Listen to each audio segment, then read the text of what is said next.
The assassin.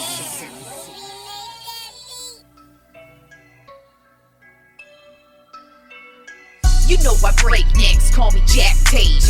I have no regrets while your life is fading.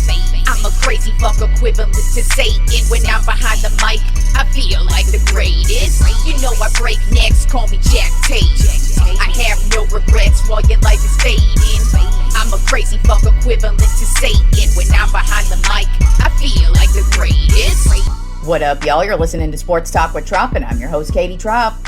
Well, it was still a weird-ass week of football. You know, I thought week 4 we would get a little bit more clarity of what type of teams we've got going on, if we've got some real teams, if we got some fake teams. And to be quite honest, we did not get any of those answers because there was still some weird losses, some weird wins. And then, of course, the usual suspects keep on winning. So let's start right off with the Pittsburgh Steelers at the Indianapolis Colts. I expected this one to be a close battle just because both teams, in my opinion, are pretty equal, especially on the defensive side of the ball.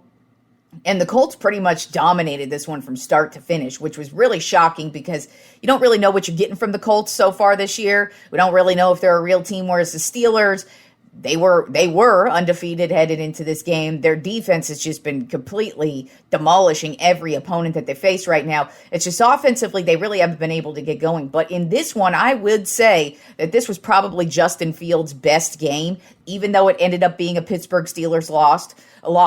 The Colts won 27-24, but Justin Fields went 22 for 34, 312 yards and a touchdown. He did have some stupid kind of like he had a fumble that was dumb, but I mean, come on, you're not going to be perfect in every game. I just kind of feel like overall Fields is now really starting to make the case to continue to be the starter each and every week for this Pittsburgh Steelers offense. But on the opposite side of the ball, the Indianapolis Colts, Anthony Richardson, he was going off. And then unfortunately, he suffered a hip injury. It doesn't sound like it's going to be anything serious. Who knows really at this point, but it didn't look very serious. I guess he could have come back into the game if he really wanted to. But they ended up putting good old Joe Flacco back in there, and he ended up just maintaining the course for the Colts. Their defense held it down, and then Jonathan Taylor, he had a solid game, 88 yards and a touchdown. Michael Pittman Jr. had 113 yards to add to it. So it just was an overall good game from the Indianapolis Colts. And like I said, even though the Steelers lost, Justin Fields probably had his best game of the season, and to me, basically just cemented the fact that he is the starting quarterback for the team, and you really can't take it away from him at this point. But Colts did get the win 27-24. Then we had another close one between the New Orleans Saints and the Atlanta Falcons. This one was going back and forth from the very bitter end until Younghoe Koo nailed a 58-yard game-winning field goal for the Atlanta Falcons, 26-24. They walk away with the win. Derek Carr had a solid day, though, 28 for 36, 239 yards. He did have an interception. That was kind of the issue, really, for the Saints, is they made some really boneheaded mistakes throughout the game.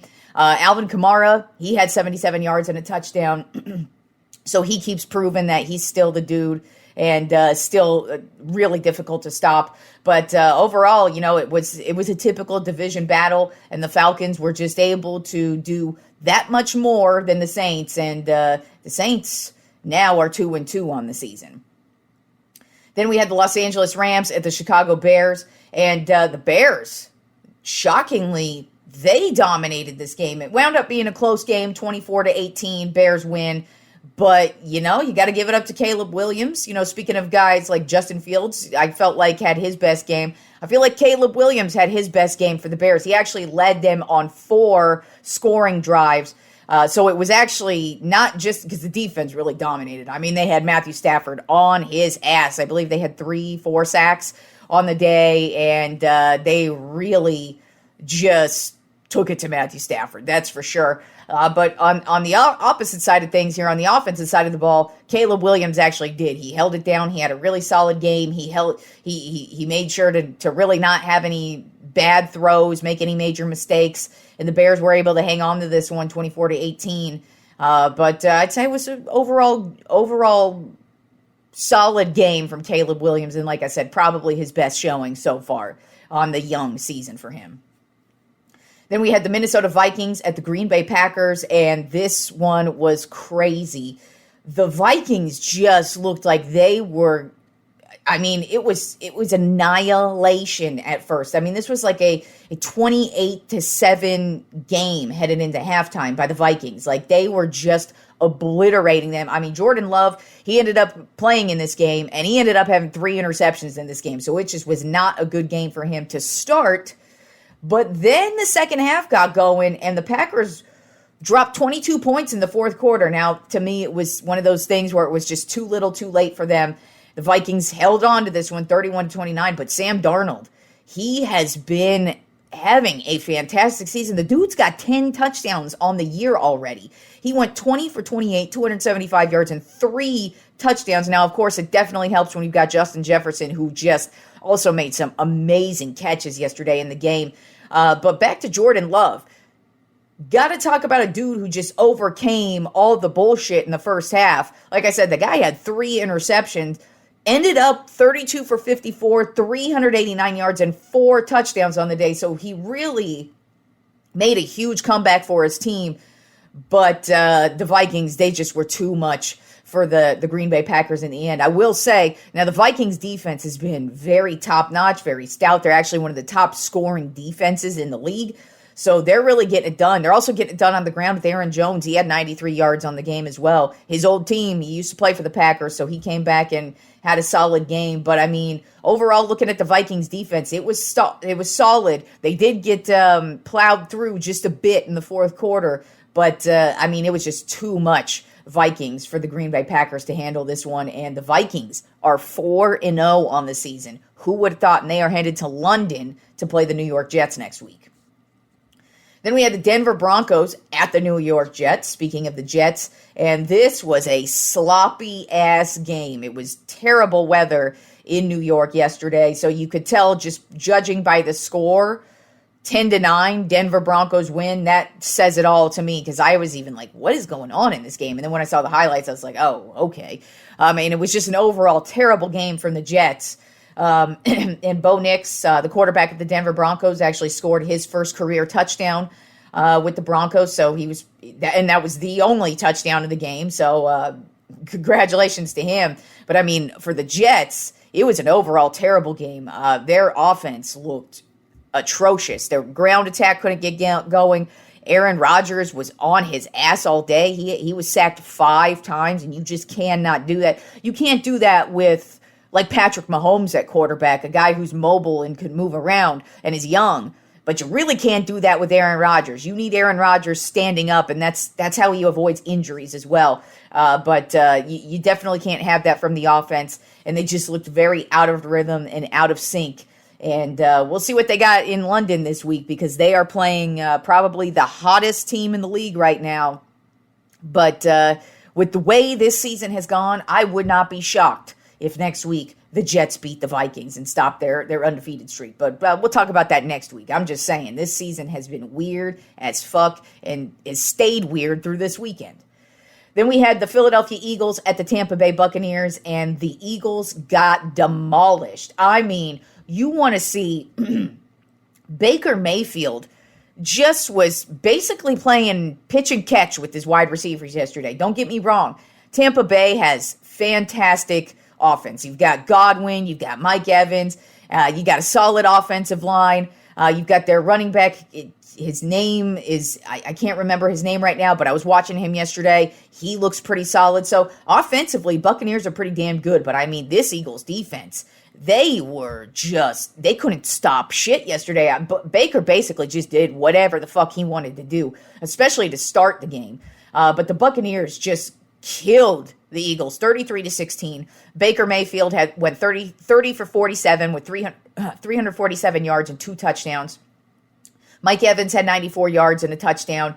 And the Eagles just didn't look good at all. Not on offense, not on defense. Jalen Hurts had some more turnovers as well. He didn't look good. And yes, I know he was missing his top 2 receivers. But even so, he wasn't connecting with anybody. And I've even been saying it before. Excuse me. I've been saying that all season long is that the Eagles just haven't looked good. They haven't looked like they've gotten any type of rhythm offensively or defensively, and it really showed in this one. The Buccaneers obviously are a pretty solid team right now, but they just absolutely obliterated the Eagles from start to finish. Even when it looked like the Eagles were starting to get a little bit going in the third quarter, I even was like, come on, this is too little, too late. And the Buccaneers, every time they got on offense, basically, they drove right down the field and scored some points.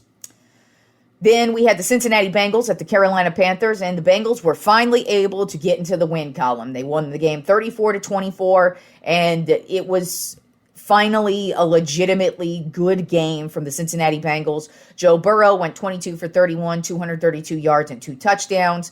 And Jamar Chase had a big game, 85 yards and a touchdown. He had this really amazing 63-yard touchdown where he just was breaking tackles and just making moves and just got all the way. It was a huge playmaker all the way down the field. But just a good overall game from the Cincinnati Bengals.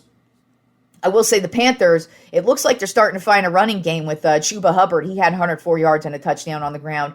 But with the Panthers, I kind of feel like they're definitely going to be one of those teams where they might get a win here or there. But the Bengals were really hungry for a win. They really needed this win, and they really could not go down 0-4 on the season to the Carolina Panthers nonetheless. Then we had the Jacksonville Jaguars at the Houston Texans. Speaking of terrible teams, that would be the Jacksonville Jaguars. They blew another one. They actually had a chance to win this one.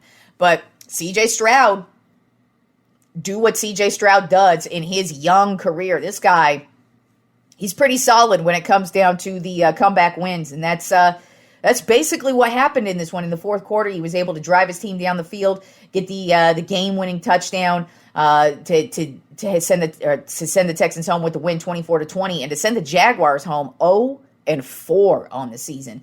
And really, this was a division battle. So I'm not shocked that the Texans kind of struggled in this one, but I got to say, I'm kind of shocked that the Texans offense really hasn't been as electric as I expected them to be. In my opinion, I really actually thought the Texans were probably going to be one of the best offenses in the league. It might have something to do with Mixon. He's been injured the last couple of weeks, hasn't played, so maybe that's playing a part in this. And I'm not saying their offense looks terrible. It's just it kind of feels like they've been playing through mud a lot lately, and it just feels like they haven't really got quite in sync just yet. C.J. Stroud, though, he went 27 for 40, 345 yards and 2 touchdowns. And his receiver of the day was Nico Collins, who had 151 yards and a touchdown as well. But, man, the Jaguars, this team, they just can't ever get on a winning track. It feels like this team is going to be terrible forever. Even with Trevor Lawrence, I kind of feel like, he doesn't get as much criticism as he would if he were on like if he played for the Cowboys or the Giants. This guy would be getting criticized like crazy. You got to really take a look at it. We were talking about Trevor Lawrence in the draft like he was Peyton Manning. Peyton Manning, of course, ended up being one of the greatest quarterbacks of all time. And yes, those are lofty expectations, and those are not expectations that Trevor Lawrence put on himself. But still, he was the number 1 overall pick. He was a dude who everybody was talking about. And so far for the Jaguars, he has not been that dude. He doesn't really have any games you could point to where you're like, oh, wow, look at that. He had the one playoff game, what was it, like 2 years ago, where they made that huge comeback against the Chargers in the second half where they were down like 28-0 and they ended up winning the game. But that's about it. Overall, the Jaguars have not been a consistent team. They have not been a winning team. They have not been a threat. They've been in the worst division like his entire career, and they have yet to really do anything with that. And they just look like a terrible team. I don't know what is going to happen with this team. I would not be shocked if Doug Peterson ends up losing his job pretty quick here. But you look at Trevor Lawrence, and the dude just signed a huge extension. Was it this year, last year? I think it was this year. He signed that huge extension. And so basically the Jaguars are stuck with him. And he really hasn't proven shit. And to start the season off 0-4, And it's not like the Jaguars haven't tried either. I mean, they've been building up their offensive line. They've been building up their ground attack. They've been building up their receiving core. They've been building up the defense. It's just this team doesn't put shit together. And here they are at 0-4 being the usual Jaguars. And it's just crazy. I don't know how they're ever going to be able to turn it around. But I feel like Trevor Lawrence, we all need to start criticizing the dude just a bit. I'm not saying he's washed. I'm not saying he can't turn things around, but I'm just simply pointing out the dude has not done shit. He has not been consistent. His team hasn't been consistent. They haven't been a threat. Nobody looks at the Jaguars or really even Trevor Lawrence as a threat in this league. So, and I think people should start saying it out loud, especially with how shitty they've been playing. They're 0-4. Then we had the Washington Commanders at the Arizona Cardinals, and the Commanders just commanded this game. 42-14 is what they ended up winning with. Jaden Daniels continues his amazing rookie season. He went 26 for 30, so he only missed 4 passes, 233 yards and a touchdown. He's a force through the air and on the ground. He's extremely accurate, and he's really commanding this offense. This offense looks really solid under him right now. I don't know if this is going to be a long-lasting, season-long thing, but I mean, to go into Arizona and dominate them the way they did, you got to give them their props on that one. So nothing to say about the Cardinals. Marvin Harrison Jr., I guess, he had a touchdown, so that was good for them. Oh, Connor, he also had he had a pretty solid game, 140 yards and a touchdown, but I mean, they only ended up with 14 points, so yeah, not a really good game from the Cardinals, but I personally wasn't expecting much from the Cardinals this season at all.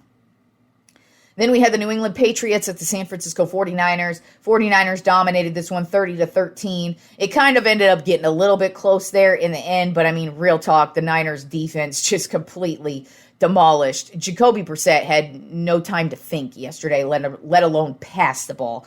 But he looked terrible. Their offense looked terrible. Brock Purdy, he had a solid game, 15 for 27, 288 yards and a touchdown. Jordan Mason also had a solid game, 123 yards and a touchdown.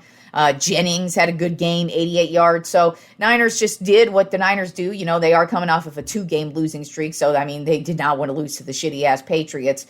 But the Patriots could not block anything yesterday. And then, of course, they had a fumble late for Nick Bosa caused a fumble on Brissett. That was late in the game, basically to seal the win. But, not a good showing from the Patriots. Not that we were really expecting it, but complete domination from the Niners as expected in that one. Then we had the Cleveland Browns at the Las Vegas Raiders, and hilarity ensued in this one to me because Deshaun Watson do what Deshaun Watson do these days, and it was pretty hilarious. He actually drove his Browns down the field to get in position to potentially, because, they're down 20-16 at this point, so they need the touchdown. They are 4th and goal, and of course, Deshaun's running around in the backfield and can't get shit going, and the Raiders end up winning this one. And you know what? The Raiders didn't have Devontae Adams in this one. They didn't have Max Crosby in this one, so they were missing basically their 2 best players on offense and defense, and they ended up getting this win over the Browns 20-16. I will say the Browns definitely look like one of the worst teams in the league. Them and the Jaguars, I would say, probably have no hope at anything other than complete trash this year. But the Browns have been consistently terrible, and to lose the way they did yesterday, because they actually did. They had a good shot. I think they were at like the 5-yard line, 6-yard line, 7-yard line, in that area. I mean, it was 4th and goal, so obviously they had 4 options to get into the end zone and failed all 4 times. So congratulations, Browns. That is what you get with that stupid idiot, Deshaun Watson, as your quarterback. But the Raiders walk away with a nice solid win there, 20-16. Then we had the Kansas City Chiefs at the Los Angeles Chargers, and as I said on Friday's show, I was not picking against the Chiefs because Mahomes has dominated his division, and until somebody proves otherwise, I am not picking against the Chiefs, especially when it comes to their stupid-ass division. And I was so tempted to pick the Chargers, but I've done it, I want to say, the last 2 years, maybe even 3 years. I have been that person where I'm like, yeah, the Chargers are going to do it. They're finally going to win, and then they fucking lay an egg. Well, guess what? They did the exact same thing they always do, lay a fucking egg. Chargers came right out the gate and looked like they were going to dominate this one. They had 2 turnovers right off the bat. Fumble on the first drive, then an interception on the following drive. Then they go right up 10-0. And it's looking like, oh man, maybe the Chargers are going to show out in this one. And of course, the Chiefs get it going. And, they don't blow them out of the water, but the Chiefs are able to do what the Chiefs are able to do. And that is get the big plays when they need to, score when you have to. And that's exactly what they fucking did. The Chargers couldn't score after the first quarter. They couldn't score. They couldn't any time. And the one time they got into the red zone, I was laughing because I'm like, you just take the points. I believe it was 4th and 1. 4th and goal. They only needed like inches or a yard. And I know if it's 4th and inches, you almost always go for it. But in my opinion, when you are playing a team like the Kansas City Chiefs, who always win, who always score, and you cannot leave points on the board, you need to take the 3 points. And I was watching the game and I'm like, the Chargers need to take 3 points. And you know what? They did lose by 7. So in the end, those 3 points technically wouldn't have mattered. But you never know. It could have changed the complete trajectory of the game because they would have scored the 3 points. Then they would have had to kick the ball off. And who knows? Things might have gone a little bit differently. And maybe the Chiefs wouldn't have scored a touchdown. Who knows? But the Chargers did not take the points like I thought they should have. And they did not score the touchdown. They didn't even get the first down. So they blew it, and then the Chiefs did what the Chiefs do, ended up making a drive down the field and scored their touchdown. Man, Patrick Mahomes, there was one right before the end of the half. The 7 points that they scored right before going into halftime, he just bombs it up to Xavier Worthy, who's just right there, makes the 54-yard touchdown, and that was basically all they needed. But like I said, that's what the Chiefs do, and the Chiefs ended up with the win. Their defense has been stout. I mean, they've really been carrying them. Chiefs got the win 17-10. Rashee Rice, they haven't said what exactly his injury is, but it looks like he definitely has a knee injury. Looks like it's going to end up being an ACL injury, which means he's most certainly, if it's a torn ACL, he's missing the rest of the season. If it's just kind of like a sprain or whatever, then he's probably going to be out a couple of months. But even with the loss of him, a lot of people are just kind of losing their minds. And I'm like, did you not watch what the Chiefs did last year? I mean, basically it was this same song and dance where it was like, oh, the defense is dominating and this offense is barely getting by. But you know what? They barely got by. And guess what?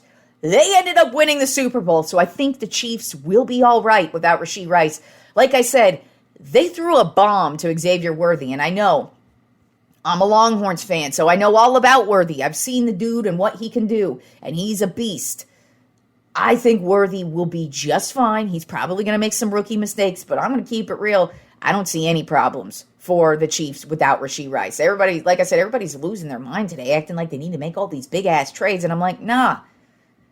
This feels like last season for me with the Chiefs. And like I said, last season they won the Super Bowl. So I think they're okay. As long as they have Patrick Mahomes, this team is good. And P.S., that defense is killer. Still. Just like they were last year. Don't worry about the Chiefs. They good. They're 4-0, people. Then Sunday Night Football ended up being a demolishing Buffalo Bills at the Baltimore Ravens, and the Ravens just took it to the Bills, 35-10. There was nothing for Josh Allen yesterday. He was on his ass all night long. This is what I mean. When there's a game that it is just Josh Allen and Josh Allen only showing up, this is what the game's going to look like. A complete ass kicking. He's going to be on his ass all night. He's going to potentially get injured because it looked like there was one point last night where he took a hit and he was on the ground for a minute.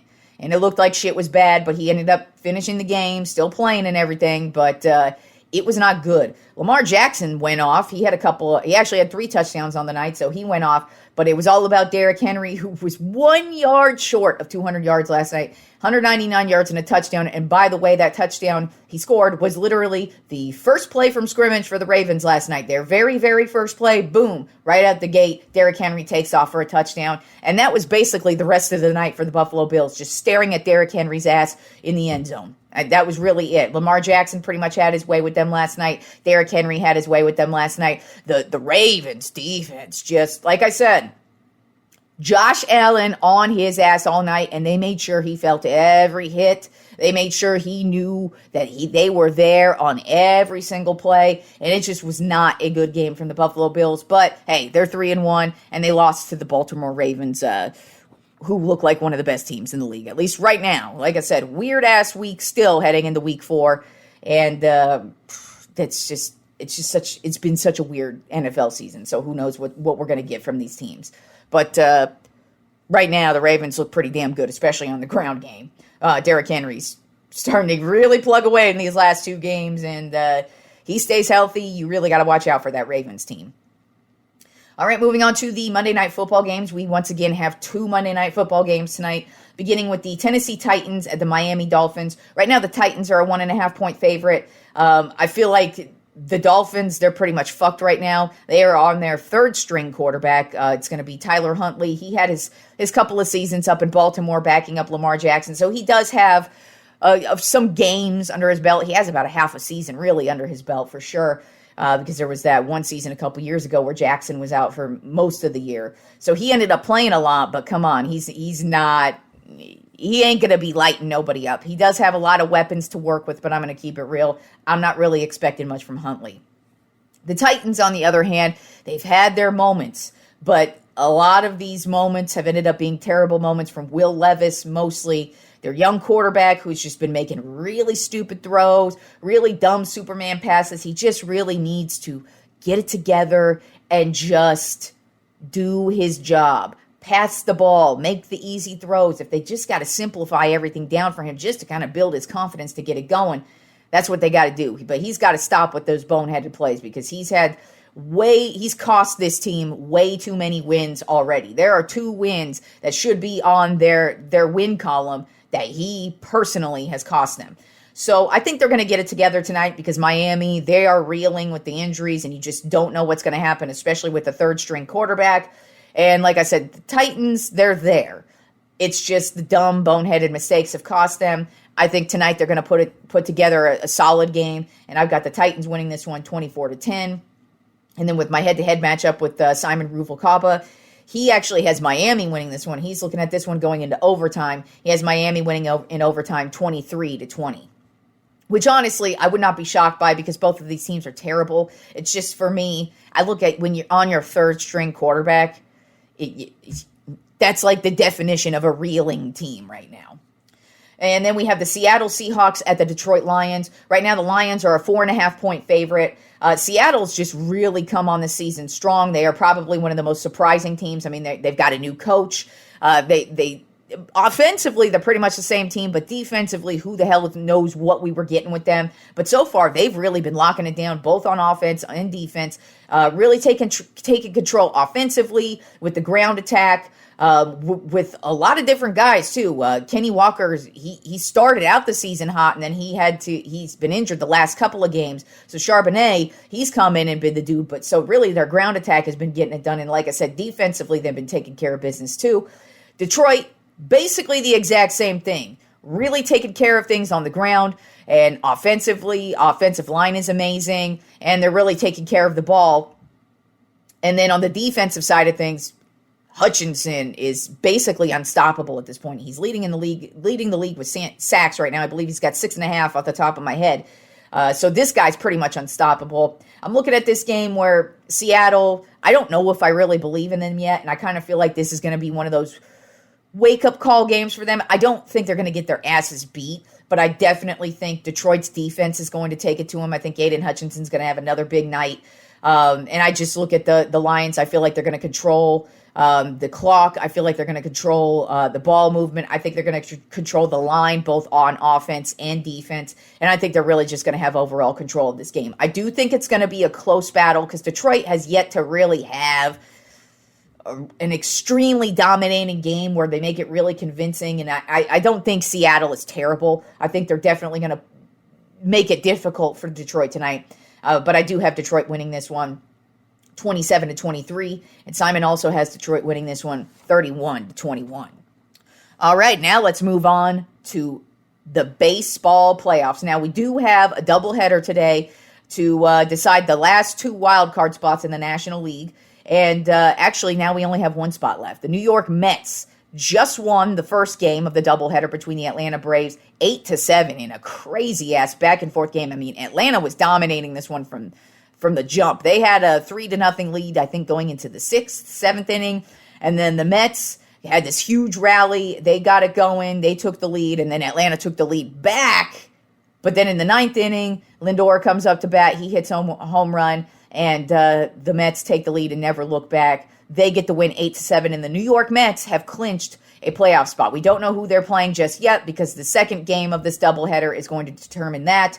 If they sweep it, I mean, obviously the Mets are already in, but if the Mets sweep this and win this second game, then the Diamondbacks will be in. If the Braves win this last game, then the Braves will be in. So we're basically just waiting to see if the Braves or the Diamondbacks are going to be the last team in on the National League wild card. With that being said, I'm still making my playoff predictions, even though the field isn't officially set, because to be quite real, I don't think the Mets, the Braves, or the Diamondbacks are getting past the next round.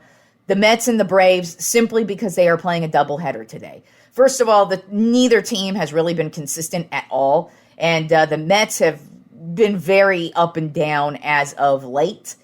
And playing a doubleheader the day before you got to play wild card series, I just think it's going to kind of take the wind out of their sails, and I really don't see either of those teams having a chance in the next round. And then the Diamondbacks, they've also been a team that's really not been playing any consistent, or they've been playing very inconsistent, and in my personal opinion, I actually don't think they deserve to make the playoffs because they really didn't do anything towards the end. You know, they had their moment a couple of weeks ago where it looked like they were going to get it going, and then they just barely hung on. So I don't really think they deserve a playoff spot, but even if they make it, I don't think they're going to make any noise. So I'm going to make my playoff predictions today, and also just lead all the way up to who I believe is going to end up as the World Series champion when it's all said and done. So let's start off with the American League and the seeding and how that turned out. The New York Yankees are the number 1 overall seed. Number 2 seed, the Cleveland Guardians. Number 3 seed, the Houston Astros. Number 4 seed, the Baltimore Orioles. Number 5 seed, the Kansas City Royals. And the number 6 seed, the Detroit Tigers. Then in the National League, the number 1 overall seed is the Los Angeles Dodgers. Number 2 overall seed, the Philadelphia Phillies. Number 3 seed, Milwaukee Brewers. Number 4 seed, San Diego Padres. And as I said, the number 5 and the number 6 seed is just going to be determined by this last game that the Mets and Braves are currently playing right now. So here's how I believe the wild card round is going to turn out. In the American League wild card, we have the Detroit Tigers versus the Houston Astros. I think that the Tigers, first of all, this is old manager A.J. Hinch going up against his old team, the Houston Astros. Like I said before, he was released by them during the whole cheating scandal. He was suspended for the year, and then the Tigers ended up signing him, and now he's completely turned around this team. And really nobody had any expectations for them at all. But here they are. They made a huge, huge playoff run, and they are not a team you should overlook, especially the Astros. With that being said, though, to me, the Astros are the overall better team. They have the playoff experience. And while I think the Tigers have made a nice little run here, and I do think they will make the series interesting, I've got the Houston Astros moving on in 3 games. Then we have the Kansas City Royals versus the Baltimore Orioles. These two teams, I really struggled on who I was going to pick in this matchup because both of them headed into the playoffs. They just backed their way into the playoffs. They barely hung on to even make it. And neither one of them was convincing in the end. Neither one of them looks strong. So I kind of look at this one as who cares, because I don't think either team is going to be making any noise in the next round. But with that being said, when I look at the rosters and when I look at who I think is just the overall better team, I do think it's the Baltimore Orioles. So I have the Orioles winning this one in 3 games. Then in the National League wildcard matchups, we have somebody versus the Milwaukee Brewers. And like I said, I don't believe the New York Mets, the Atlanta Braves, or the Arizona Diamondbacks really have a shot at them. The Mets and the Braves simply because they're playing a doubleheader, and that is really going to take the wind out of their sails, at least for the first game, for sure. And then the Diamondbacks, like I said, not really playing good baseball. So I just look at the Brewers. They've got a good, solid starting pitching lineup. They can score. They have no issue scoring. And I actually have the Brewers sweeping whoever it is they end up facing. And then in the second National League wildcard matchup, we will have either the Mets, Braves, or Diamondbacks against the San Diego Padres. And same reasoning with them that I do with the Brewers. I think the Padres are a better overall team than what's coming in. As a matter of fact, the Padres have been one of the hottest teams right up there with the Detroit Tigers. Those are the two basically best teams coming into the playoffs right now. And the Padres have depth. They have depth at starting pitching. They can score. They're great on the defensive side of things. They have vets. They have young guys. They're a nice mixture of a good team here. So I have the Padres also sweeping whoever it is they face because, like I said, Mets and Braves playing a doubleheader heading into the playoffs usually does not bode well for teams because you're just completely tired. You played a doubleheader, for Christ's sake. So I think whoever goes in for those last two wildcard spots, it doesn't really matter because I think the Brewers and the Padres are moving on. So my ALDS matchups are the Houston Astros versus the Cleveland Guardians. The Guardians, I don't know how they ended up with the number 2 overall seed. I think their good start to the season, how they really just got a great start and really never looked back until the second half of the season. And not even like the beginning of the second half. They really kind of started to fall off, I'd say August-ish is when you really started to worry about the Guardians, but I felt like their big lead really helped them, especially in their division. So here they are at the number 2 overall seed. But to me, they are not a good team. I am not convinced. I would be shocked if they even really won a game in this series because that's just how much I don't believe in them. I mean, outside of Clase and Ramirez, they're a very shaky, weird team. They don't have a lot of depth at the starting pitching position, and they don't have a lot of offense past Ramirez. Kwan, he could get going, but he's been very streaky as of late. So the Guardians, I don't have a lot of faith in them, whereas the Astros, they've been here before. Starting pitching is looking pretty solid, and, it's really difficult for me to pick against the Astros, especially in the playoffs. So I actually have the Astros sweeping the Guardians in this matchup. And then the second matchup I have in the ALDS is the Baltimore Orioles versus the New York Yankees. Like I said with the Orioles, they haven't looked good at all. And it's been like the last month they've looked pretty bad. The Yankees, very streaky, but hey, they were able to hold on. Their starting pitching, starting to put it together. Their offense has really been good so far. The injuries, they've been able to keep them down a bit for now. So, and this is a division matchup. These are two teams that know each other well, but the Yankees, to me, are a better team than the Orioles. At least right now they are. So I have the Yankees winning this matchup in 4 games. Then my NLDS matchups are the Milwaukee Brewers versus the Philadelphia Phillies. To me, the Phillies are the best team in the playoffs right now. I think they have the best starting pitching lineup. I think they have the best batting order. I think they have their weakness is definitely their bullpen, but their bullpen has had their moments as well where they're able to be strong and put it together. And to be quite honest, with the starting pitching lineup they have pitchers who could literally go to the 7th inning, and this is the playoffs that we're talking about. So these are guys who are definitely going to be pushing themselves to the limits and potentially be pitching complete games just so they can make sure their team wins, because this is the playoffs. It happens all the time. So don't be shocked, because their starting pitching is deep. They've got 3 dudes who hit double figures in the wins this year. And they're all 3 dudes who could be starting pitchers for any team right now, and they're going to be difficult to score runs on. They can score runs. I mean, Schwarber, Harper, Trey Turner. Like this Phillies team, I've felt all season long has been the best team.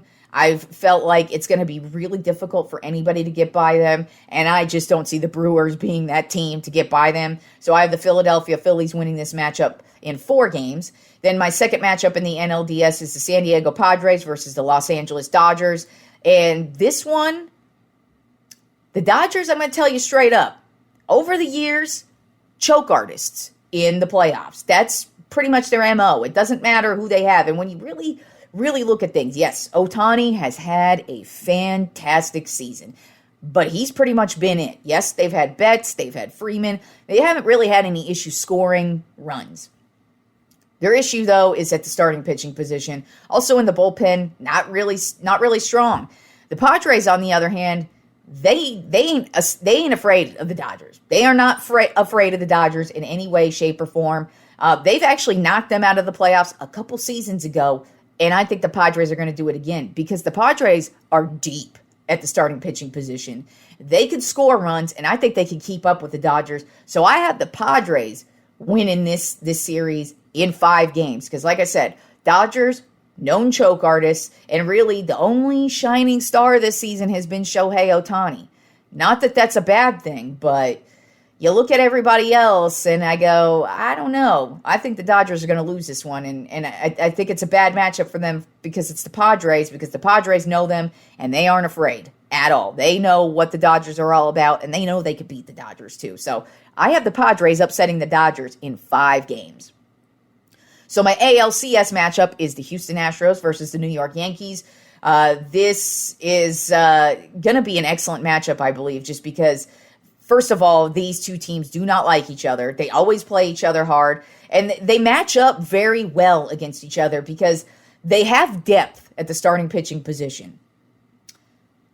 But their starting pitchers have been known to get blown up in games. Then you take a look at their bullpens.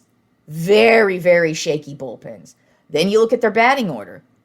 Their batting order, both are able to just go off. So don't be shocked if we see like a game where they score, like the score ends up being like 15-13, just because both of these teams can score a lot of runs in many different ways too. They both have deep lineups, but they're very similar teams, and I think they will match up very well against each other.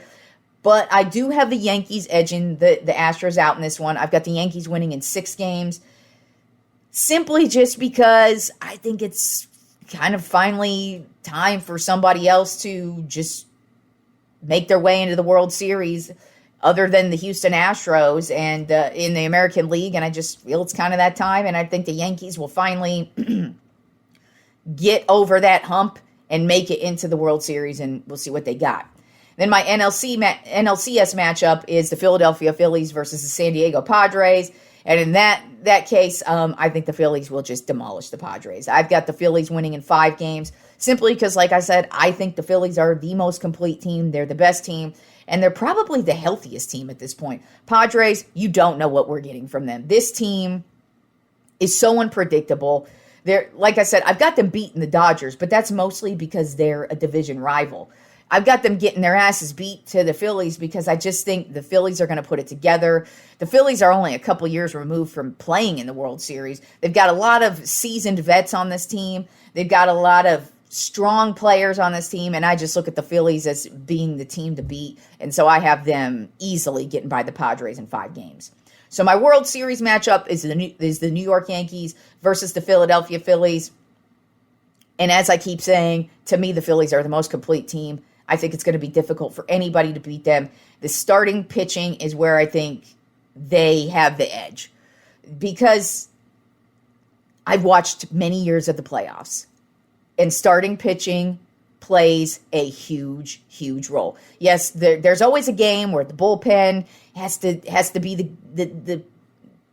the reason why you win. Then there's always like a weird game where somebody just hits this amazing game-winning home run or game-winning walk-off double or some shit like that.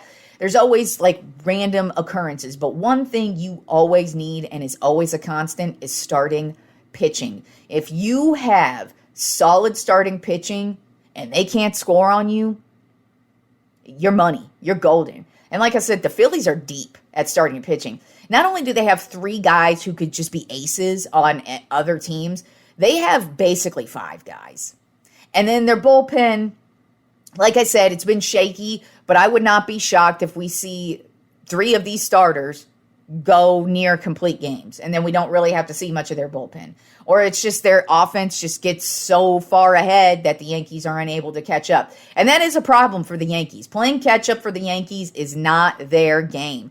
They're pretty much front runners. Not saying they haven't won any close games, because of course they have, but for the most part, the Yankees are front runners. They need to they play much better with the lead. And if their starting pitchers start getting blown up, they really start to lose confidence, and it becomes more difficult for them to score runs.